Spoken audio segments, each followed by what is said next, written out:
Olá a todos, eu sou Patrícia Depes, sou dermatologista, professora da Universidade Federal do Espírito Santo e coordenadora do projeto InfoHansen. E hoje a gente está aqui com uma parte do projeto que é o InfoHansen Ensina.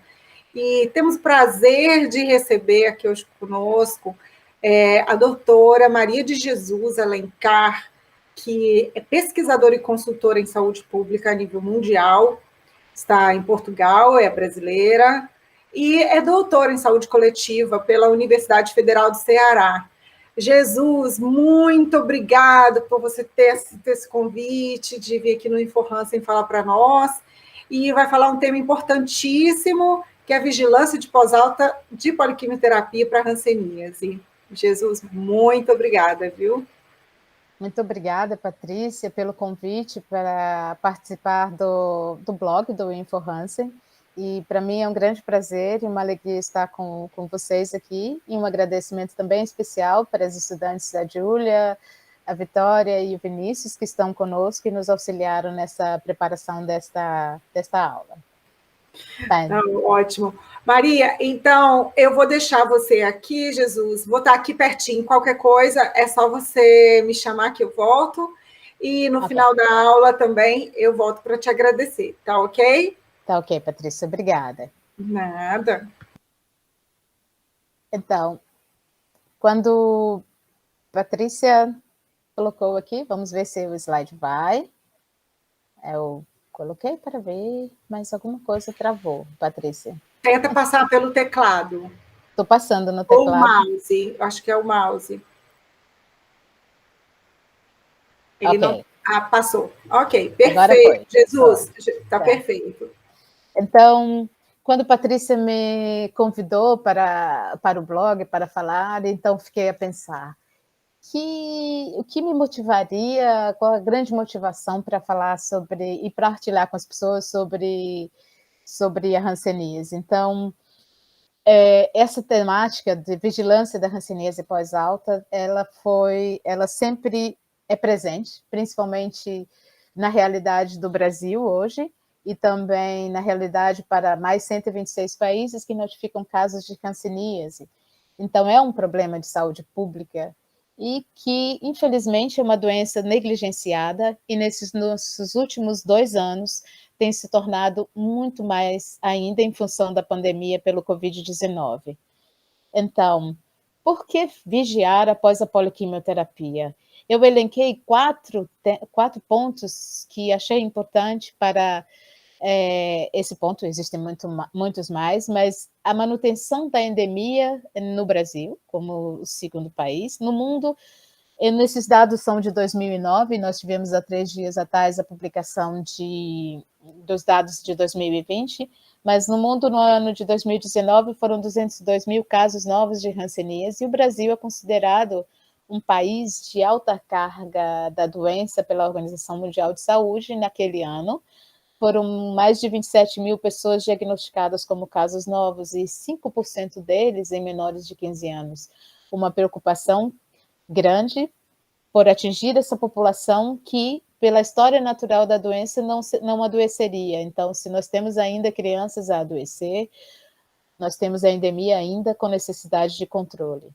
E o segundo ponto é que é o diagnóstico tardio. No Brasil, nos últimos 10 anos, 2010 até 2019, foram 20 mil casos de pessoas que já chegaram aos serviços de saúde com grau 2 de incapacidade. E isso significa uma média de 10% por ano, 10% para cada dos casos novos por ano. Então, isso é muito sério. Essas pessoas já chegam aos serviços de saúde tardiamente e com necessidades para além do tratamento poliquimioterápico, que requer prevenção de capacidades, tratamento dessa situação.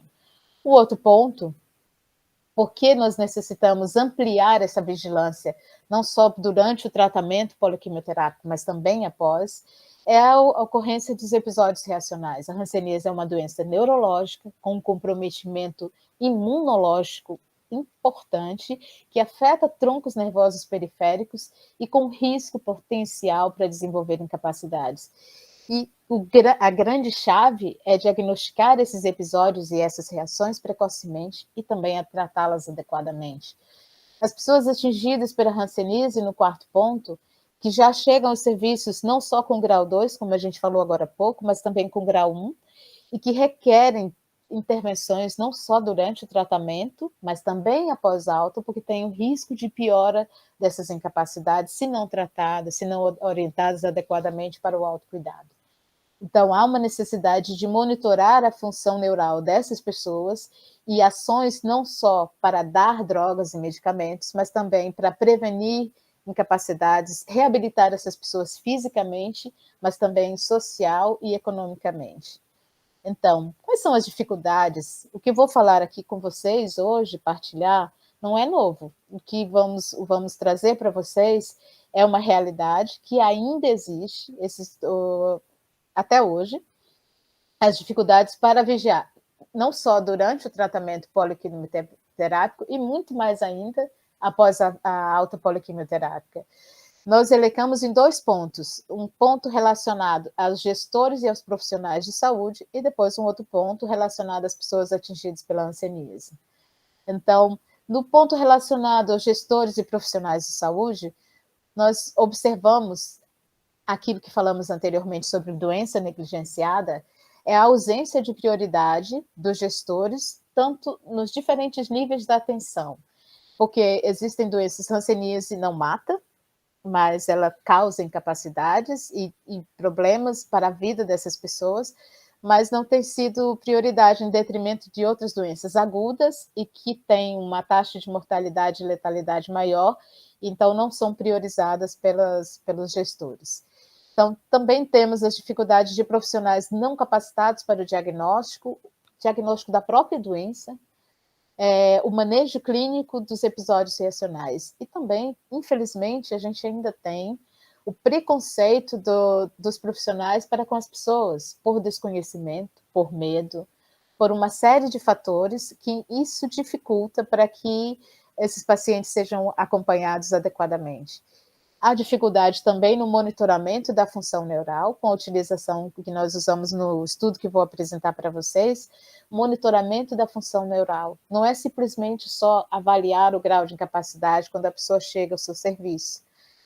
É também avaliar o comprometimento de cada nervo que são comumente afetados pela hanseníase e que levam, muitas vezes, a incapacidades e deficiências nos pacientes. E também a própria falta de orientação para essas pessoas que foram diagnosticadas com hanseníase, quanto às intercorrências que podem acontecer depois do tratamento poliquimioterápico.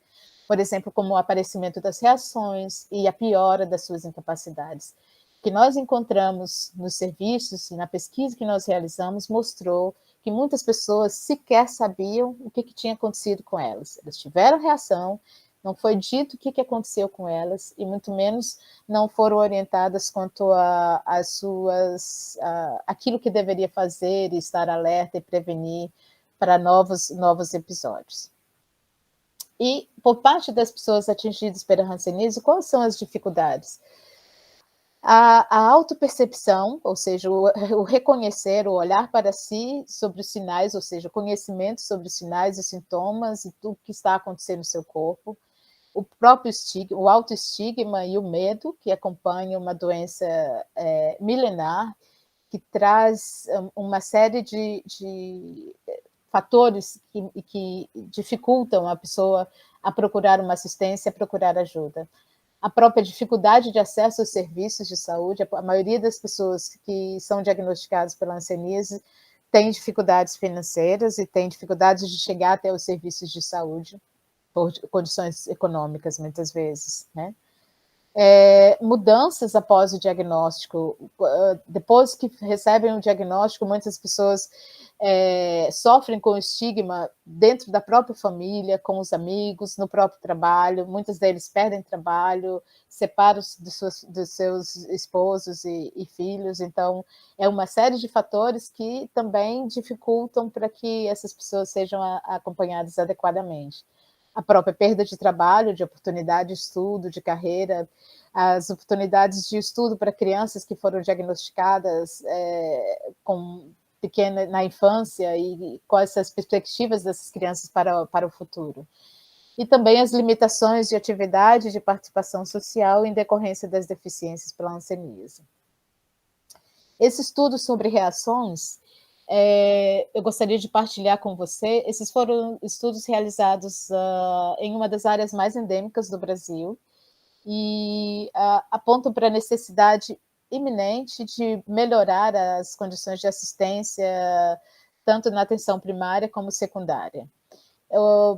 Esse estudo fez parte de uma investigação epidemiológica multidisciplinar no Cluster 1, que foi apoiado, o CNPq, em 2009, lançou um edital para vários, inclusive vários estudos foram desenvolvidos a partir de 2010 em todo o país, e financiados pelo CNPq e o Ministério da Saúde, uma iniciativa da Coordenação Nacional de Hanseníase, né? Então, esse estudo foi dentro do projeto MapaTop, com toponímia Maranhão, Pará, Tocantins e Piauí, e foi executado pela Universidade Federal do Ceará, na Faculdade de Medicina, Departamento de Saúde Coletiva, né? É um estudo transversal, que foi constituído a revisão de prontuários, com informações sobre diagnóstico, tratamento, alta e pós-alta da poliquimioterapia, uma avaliação neurológica simplificada, de onde nós abstraímos para a definição do score olho, mão e pé, ou MP, realizamos o exame dermatoneurológico de todos os pacientes incluídos no estudo e aplicamos um questionário estruturado para saber sobre o percurso dessas pessoas até o seu diagnóstico e depois o tratamento e pós-alta. A nossa área de estudo foram 5 municípios nesses 4 estados, 2 no Maranhão, 1 no Pará, 1 no Tocantins e 1 no Piauí. No Maranhão, Bacabal e Caxias, no Pará, Marabá, no Tocantins, Araguaína, e no Piauí, o município de Floriano. Nós colocamos como critérios de inclusão ser sedes de regionais, ter uma população acima de 50 mil habitantes, ser hiperendêmico, ou seja, ter mais de 40 casos por 100 mil habitantes, e ter uma cobertura da estratégia de saúde da família maior que 70%. Somente o município de Marabá tinha uma cobertura menor de 70%, mas nós incluímos no estudo para ter um município de cada estado, e o nosso objetivo era coletar informações em unidades primárias de saúde ou referências municipais, para ter uma realidade da rede, e não simplesmente só de centros estaduais de referência. A nossa população de estudo foram indivíduos que apresentaram reações rancênicas após a alta poliquimioterápica, e residiam e foram acompanhados nos serviços de saúde desses municípios no período de 2007 a 2019. Então, um ponto importante para se falar é que nós olhamos todo o histórico dessas pessoas, tanto do seu diagnóstico, durante o tratamento poliquimioterápico, no momento da alta, e fizemos a intervenção no pós-alta. O que nós usamos como variável dependente nesse estudo? Nós usamos o score OMP. O que é o score OMP, o score olho, mão e pé? Esse é o resultado do somatório do grau de incapacidade física no segmento dos olhos, olho direito e esquerdo, das mãos, direita e esquerda, e dos pés, direito e esquerdo. Esse score foi descrito por Von Brakel em 1999, e ele faz parte, ele compõe a ficha de avaliação neurológica simplificada, que é essa que vocês podem ver na apresentação. Essa é uma versão que nós utilizamos na pesquisa. Atualmente, o Ministério da Saúde já lançou uma nova versão dessa ficha, desse formulário, desse instrumento, acrescentando mais uma avaliação e acrescentando outros indicadores, mas não mudou na sua essência. E o que mais importante, esse score, nós consideramos nos 3 momentos, no diagnóstico, na alta e nos episódios reacionais e no momento da intervenção da pesquisa. Vale ressaltar que nem todos os serviços de saúde, no caso do Brasil ou em outros, cada país tem o seu instrumento de monitoramento, mas de um modo geral, no Brasil, nesses municípios, todos eles utilizavam esse instrumento, e todos eles nós encontramos avaliações neurológicas nesses 4 períodos. somente um município que não tinha isso registrado tanta força, né? Então, o que nós definimos como desfecho para o acompanhamento para essa população de estudo, né? Primeiro desfecho era a piora desse score olho, mão e pé. E o segundo desfecho era a presença de incapacidade, sim ou não, desde o momento do diagnóstico até a alta. Qual foi a dificuldade? Inicialmente, nós queríamos fazer essa comparação desse desfecho no diagnóstico, na alta, e depois no momento da pesquisa pós-alta. O que acontece? Os resultados da pesquisa mostraram que o percentual muito baixo, a gente vai mostrar isso mais lá à frente para vocês, percentual muito baixo de avaliação do grau de incapacidade, da avaliação neurológica no momento da alta, baixíssimo. Então, o que nós fizemos em termos comparativos? Nós comparamos o score dele no diagnóstico e no momento da pesquisa pós-alta. E nós definimos um novo episódio. Para caracterizar as reações, nós teríamos que definir por episódio. E para esse estudo, nós definimos um período maior que um novo episódio de reação é um período maior que 90 dias sem a terapêutica, nenhum sinal ou sintoma de reação e de neurite. Isso foi baseado no estudo de Sanderson em 2000. Então, vou fazer breve aqui sobre os procedimentos para a coleta de dados. Vale ressaltar a importância desse estudo, que sem a participação e o apoio das coordenações estaduais, municipais e das equipes locais, das unidades de saúde, dos agentes comunitários de saúde, dos médicos, enfermeiros, das equipes de saúde da família e auxiliares, esse estudo não conseguiria ser realizado. Então, teve a anuência, a aprovação dos gestores e também todo um apoio para que essas atividades, um querer para que esse estudo fosse realizado no intuito de conhecer a realidade do acompanhamento da hanseníase nesses municípios, né? Então, nessa atividade preparatória, houve uma articulação com todos os gestores estaduais para a apresentação do projeto e também a seleção da população do estudo.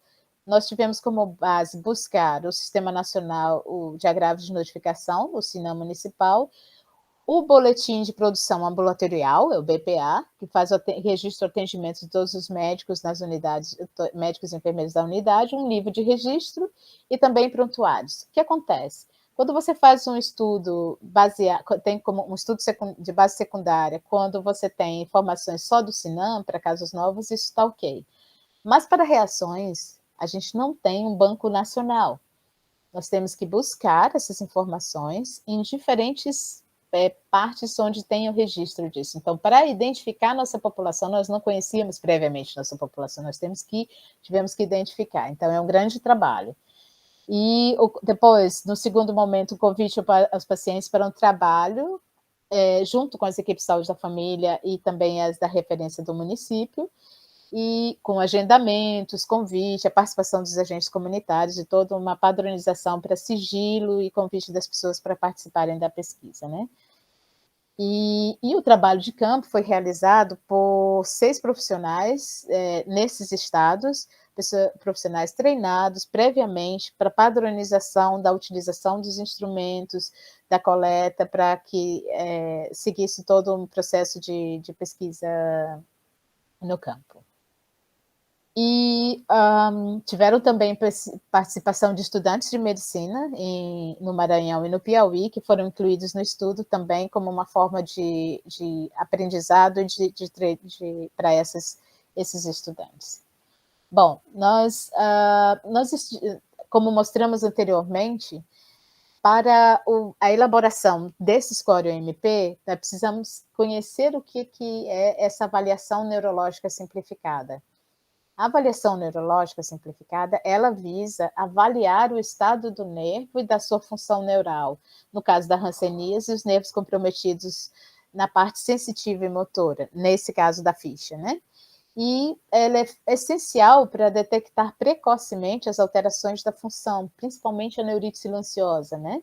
Não é simplesmente só avaliar e determinar o grau de capacidade. Ela traz essa possibilidade mais acurada de seguir essas pessoas em diferentes momentos, como a gente fala. O Ministério recomenda, o Ministério da Saúde e em outros países também recomendam avaliar as pessoas no momento do diagnóstico, durante a cada 3 meses ou durante uma queixa ou episódio de reação, nos episódios reacionais e no momento da alta. E vale ressaltar que esses episódios reacionais, eles seguem pós-alta. Então, essa necessidade de vigiar, e aqui a gente sinaliza os segmentos, os principais nervos e o teste de força muscular e o registro disso naquela ficha que a gente apresentou para vocês ali na frente. E com atribuição não só do grau de capacidade física, mas também do score, o MP, que a gente já falou anteriormente para vocês. Aqui, eu tinha uma foto mais fácil para testar a sensibilidade na córnea, mostrando, vale ressaltar que o teste de sensibilidade na córnea a gente só realiza no Brasil.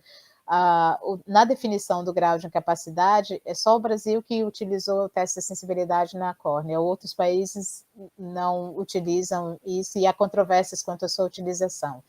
Mas para nós, pensamos que isso é muito importante. E aqui os principais nervos periféricos, como a gente já falou para vocês anteriormente, só para mostrar o comprometimento dos principais. Aqui a avaliação sensitiva com o kit de Semmes-Weinstein, ou o estesiômetro para avaliação sensitiva, e aqui um exemplo do modelo, onde a gente registra para cada cor atribuída, cada monofilamento tem um peso e uma cor atribuída, e depois são registrados nos pontos, nas mãos e nos pés, e depois aqui o teste de força muscular, teste voluntário de força muscular. E agora a gente passa para o que nós encontramos como resultado nesse estudo, né? Essa população, inicialmente, nós conseguimos avaliar 4.800 prontuários de registros revistos nessas unidades, onde nós encontramos 518 casos identificados com reação, ou seja, 10% da nossa busca, né? E desses nós conseguimos incluir no estudo 280, ou seja, 54%.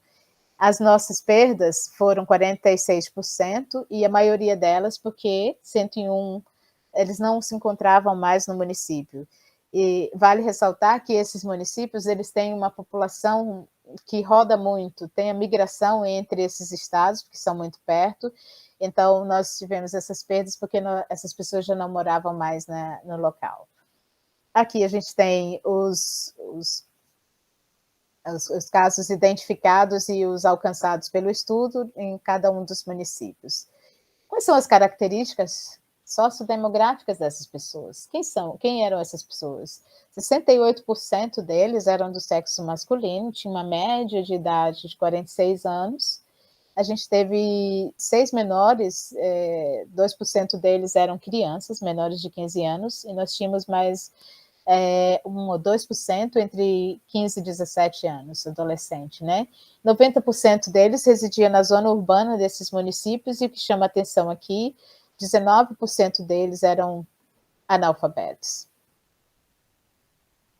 Então, nós também queríamos saber se essas pessoas tinham dificuldades para chegar a essas unidades de saúde. Nós fizemos essas unidades, nos municípios tinham unidades descentralizadas, então queríamos saber se era difícil chegar à unidade, sim ou não. Praticamente 83% dessas pessoas reportaram que não tinham dificuldades para chegar aos seus serviços. Mas nós tínhamos uma mediana de 19 minutos, mas nós tínhamos pessoas que demoravam 1 minuto para chegar na unidade e outras pessoas que demoraram 600 minutos, ou seja, 10 horas. Essa pessoa aqui, ela tinha que pegar um barco para poder chegar até a unidade de saúde, para tratar da hanseníase, né? E aí, o que nos chamou a atenção nos resultados desse estudo, né? A ocorrência da primeira reação. Nós fizemos esse em meses, e a grande maioria desses pacientes, a ocorrência das reações aconteceu durante o tratamento. Entre eles, 19% dessas pessoas já chegaram no momento de diagnóstico com reação, ou seja, a reação foi o grande motor para que essas pessoas fossem diagnosticadas. já chegaram ao serviço com reação. E 43% delas durante a poliquimioterapia. Isso corrobora com os estudos de outros estudos internacionais, no Brasil também, que mostram que a grande maioria das reações acontece durante. Mas o que nos chamou a atenção é que quase 38% dessas pessoas tiveram o seu registro de reações, o primeiro episódio de reação, somente após a alta, né? Então, quase 38%. E a maioria deles, vocês podem observar aqui, estava entre os 13 e os 18 meses pós-alta. Então, nos chama a atenção para esse ponto, o que será que aconteceu durante o tratamento? A pessoa pode ter desenvolvido reação e não foi percebido, e logo depois da reação apareceram os sintomas, enfim. Então, e o primeiro deles acontece aqui, entre 13 e 18 meses após a alta, e depois até 12 meses, entre 1 e 2 anos após a alta. Mas aqui também nós tivemos, vocês podem observar nesse último ponto, entre 61 meses ou mais, entre 55 e 60 meses, esses 2 últimos pontos na figura nos chamaram atenção. Eram casos que já estavam tratando há mais de 6 meses, quer dizer, há mais de 4, 5 anos, com reações intercorrentes, e 2 desses casos nós encaminhamos para a equipe médica de referência desses municípios para investigar possíveis recidivas. Então, aqui nos chama a atenção sobre o tipo de reação por forma clínica. Essas pessoas, se você observar, nós usamos a classificação do diagnóstico e em comparação com o tipo de reação. E aqui nos chama a atenção que nós temos pessoas da forma indeterminada e que foram diagnosticadas com reação tipo 1 e tipo 2. Qual é a grande dificuldade? O que esse quadro nos mostra? A dificuldade que os profissionais de saúde têm em, primeiro, classificar a pessoa, que forma clínica ela tem, se ela aqui no caso nós utilizamos a classificação de Madrid, por forma clínica, mas também nós utilizamos a classificação paucibacilar e multibacilar. Mas independente aqui, a dificuldade que os profissionais têm para definir a forma clínica e a outra também para tratar a reação. E a outra grande preocupação nossa foi com os resultados deste estudo. Por exemplo, o tratamento prescrito por reação. Nós temos aqui indivíduos que nós tivemos a reação tipo 1, tipo 2, e neurite isolada, e neurite também tipo 1 com neurite, tipo 2 com neurite e neurite isolada. Nós elencamos esses 3 tipos e a maioria dos pacientes que tiveram reações foram reações do tipo 1, a grande maioria deles. Nós temos aqui, tipo 1 foram 37% dos casos, tipo 2, 18%, e o que mais chamou-nos a atenção é que 30% dos pacientes que foram identificados com reação, o profissional não conseguiu classificar que tipo de reação é. Então, mais uma vez, mostra a dificuldade para classificar a reação, diagnosticar a reação, classificar a reação e agora, mais ainda preocupante, tratar a reação adequadamente. O Ministério da Saúde prescreve e orienta um tratamento prednisonado com prednisona para a reação tipo 1 e com talidomida para não mulheres, ou então com todo um acompanhamento para essa situação. Mas aqui nós observamos pacientes sendo tratados com talidomida pela reação tipo 1 e também dando talidomida para pacientes com neurite isolada.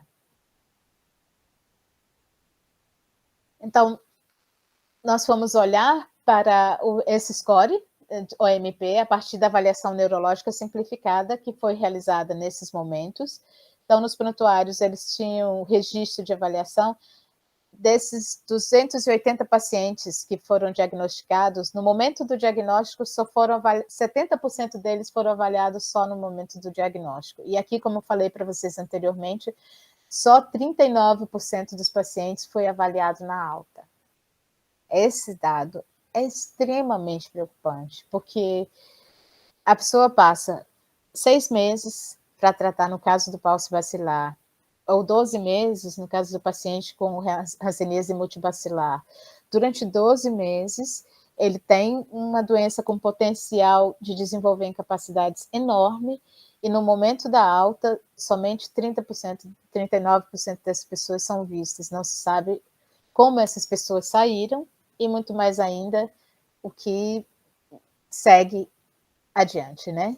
Então, daquelas pessoas que foram, dos 215 pacientes, a grande maioria teve um único episódio, 77% dos pacientes tiveram só um único episódio, e 46% tiveram, 16% tiveram 2 episódios, e só 4% um episódio. Então, 77% teve um único episódio de reação, segundo a nossa classificação e nosso segmento, né? Então, mas durante o episódio, que é a recomendação de avaliar essa pessoa durante o episódio de reação, pelo risco de dano neural, somente 38% foi visto no primeiro episódio, 58% no segundo e 53% no terceiro. Ou seja, mostra mais ainda a realidade nossa, a necessidade de aumentar essa vigilância. Então, em comparação com o diagnóstico e na alta, nós conseguimos fazer essa comparação para 198 pacientes dos 280, porque tinham informações incompletas e não, então nós excluímos. Então, 44 deles pioraram o seu score, a evolução desse score do diagnóstico para alta, 44 se mantiveram, e somente 11% dessas pessoas melhoraram, né? Melhoraram. Ok, então vamos lá. Em relação à piora, né? O score OMP, ele vai de 0, quando tem grau de capacidade 0, nenhum problema, até 12, quando ele tem grau 2 em todos os 6 pontos do segmento, né? Então, aqui nós tivemos um número, a maioria dos pacientes aqui pioraram em 2 pontos o seu score, entre o diagnóstico e o momento da pesquisa pós-alta, né? Mas nós tivemos aqui um percentual de pacientes ainda que pioraram em 8 pontos o seu score de incapacidade, para mostrar o quanto é importante. Por exemplo, aqui nós temos pacientes que eram grau 2, mas se ele, ou grau 1, vamos dizer, ele tinha o mesmo grau no diagnóstico e no momento da pesquisa, mas ele piorou o seu comprometimento. Ele antes, no diagnóstico, ele tinha comprometido só uma mão, e depois, no momento que nós avaliamos na pesquisa pós-alta, ele já tinha problemas na mão direita, na mão esquerda e no pé direito. Então, essa avaliação neurológica simplificada permite você identificar a progressão do dano neural e depois seguir essa pessoa e melhor intervir, auxiliá-la no seu autocuidado, na prevenção, nas oportunidades dessa pessoa para evitar que esse dano progrida. Então, quando nós fomos comparar no estudo, né, que fatores estavam associados a essa piora significativa do score, nós elencamos variáveis clínicas e elencamos variáveis socioeconômicas. Nas variáveis clínicas, essa piora foi associada a ser da forma de clínica dimorfa. Isso corrobora também com a grande maioria dos estudos, que mostram que essa forma dimorfa é a forma que mais compromete nervos periféricos e tem o risco acrescido, né? Então, também foi essa piora, ter tido reação, a primeira reação durante o tratamento e ter um ou mais nervos espessados. E dentro das variáveis socioeconômicas, ser analfabeto e ser viúvo foram os fatores associados a essa piora. Então, quando nós vimos essa parte, por que ser viúvo, né? Então, nós fizemos depois um outro estudo à parte para poder tentar para explicar o porquê disso está associado. Então, as pessoas que desse estudo elas viviam sozinhas, normalmente com menos de 2 pessoas na casa. Então, há que se investigar mais sobre essa associação. Mas ser analfabeto também foi encontrado em outros estudos também com essa realidade. Eu trouxe essas figuras, essas fotografias, porque ninguém gosta de ver essas fotografias. Elas são pesadas e difíceis, mas infelizmente essa é uma realidade nossa, não só no Brasil, é uma realidade no mundo inteiro. Então, nós ainda temos pessoas com incapacidades, nós ainda temos pessoas que estão hoje com deficiências e que precisam ser auxiliadas. E que muitas delas foram negligenciadas na oportunidade de serem atendidas adequadamente e tratadas adequadamente, né? Nós temos em diferentes idades, uma dessas usuárias não fazia parte do estudo, mas nós fizemos questão de incluí-la, porque ela também tinha tido reação, não teve a oportunidade de ser tratada, e tinha agora essa senhora aqui, provável osteomielite, e tinha possibilidade, inclusive, de perder. Já tinha perdido o hálux dela e tinha possibilidade de perder outros membros também. Então, comprometimento físico e todo o dano, tanto psicológico como social e de qualidade de vida dessas pessoas. Então, e o tamanho desse problema, a magnitude desse problema é grande e necessita. Quais são as perspectivas de um jovem de 11 anos que já tem garras, que já tem úlceras e tudo, e quais são as perspectivas para esse jovem para o futuro, né? Nós não queremos ver isso, então lutamos para que e convidamos as pessoas para que possam pensar mais sobre isso, sobre essa realidade tão presente ainda no nosso país e tão negligenciada, né? Quais foram as conclusões desse estudo? Que a piora das incapacidades físicas após a alta foi evidente, né? Isso corrobora com outros estudos. A escolaridade, no caso da ser analfabeto, ser viúvo, ser da forma de Moffitt e ter reações durante o tratamento foram os fatores associados de forma significante à piora desse score. E o score-OMP, que é o score olho, mão e pé, se mostrou um importante instrumento para detectar a progressão das incapacidades físicas, né? Com uma necessidade de intervenções para monitoramento clínico e das funções neurais e um tratamento adequado desses estados reacionais pós-alta. Eu não entrei nos detalhes sobre drogas e medicamentos e tudo, porque penso que não já tem estudos e já foram apresentados outros trabalhos sobre tipo de reação e tratamento adequado. Vale a pena aqui só assim, quis chamar a atenção sobre esses outros resultados. Então, o que fazer com tanta informação, com tantas coisas que mexem e tantas redes de conexões, onde fazer, onde encaminhar, onde deixa de encaminhar, quais são as dificuldades que os profissionais da atenção primária têm para encaminhar, para diagnosticar e tudo mais. É uma grande rede que precisa ser ligada. Então, quais são os desafios e propostas para avançar? O que eu vou falar aqui não é novo.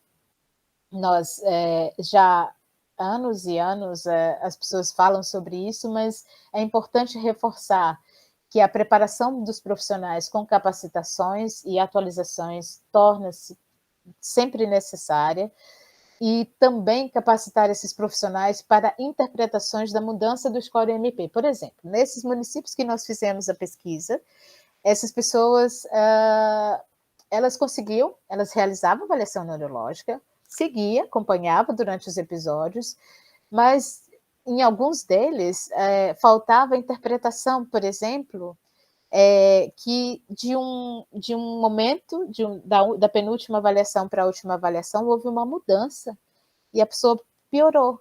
Piorou, por exemplo, vamos dar o exemplo do monofilamento verde, né? A teste da sensibilidade estava boa.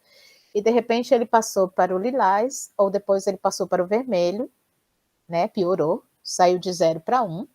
E ele simplesmente fez a avaliação e depois não não interpretou, não viu que aquilo era um problema, que a pessoa estava fazendo uma neurite silenciosa, por exemplo, provavelmente poderia estar fazendo uma neurite silenciosa e não encaminhou isso para o profissional médico responsável para discutir a situação. Ou seja, não é só fazer e implantar o instrumento, é saber interpretar e poder discutir isso de forma com esse crescimento, né?